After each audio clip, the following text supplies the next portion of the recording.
The story that people are talking about right now is the disappearance of large amounts of money, and what that huge sum of money disappearing has crystallized for many is a dissatisfaction with a kind of politics that people see as corrupt and not in the interests of ordinary citizens. And I think part of what the appeal is of a European future for Moldova is the idea that it entails a future with democratic institutions that are reliable, that don't steal from people, that deliver services, that are able to that people are able to fulfill their potential in a society that is governed by solid rule of law institutions. And I think part of what is an ongoing conversation, and these protests shouldn't be seen as somehow coming out of nowhere or not part of a broader conversation. This is an ongoing conversation and political process in Moldova where you have a strong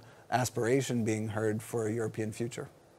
So you don't see this at all as an anti-West, any kind of anti-West protest in these current protests? I think that all of us who comment on what is going on in various places, whether it is Ukraine or Moldova or elsewhere, we have to be very careful to avoid the temptation to make it about us and rather than about them.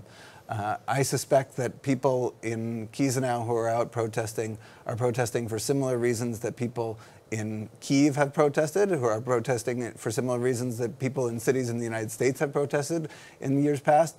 People come out when they're fed up with something, and I think that is something that should be understood first and foremost in a local context. It's not about geopolitics. It's about the way that they experience government close to home and a desire to see something different.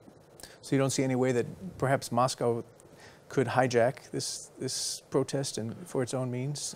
Oh, I think Moscow has proven time and time again that it likes to use and manipulate political forces to its own end, and it has very little regard for what actually people experience in these places. It doesn't care about the way that citizens experience their government. It likes to manipulate governments to meet its own objectives. So I think certainly they will, and they are through propaganda and other means trying to take advantage of or manipulate this. But I think, I have a lot of confidence in civil society and independent journalists to be constantly trying to, independent journalists help people understand the nature of problems, where they emanate from, what the solutions might be, and civil society activists to be reaching out to local communities, engaging, understanding how they're experiencing things. And the people who are protesting right now are protesting again because they're dissatisfied with things in their daily lives.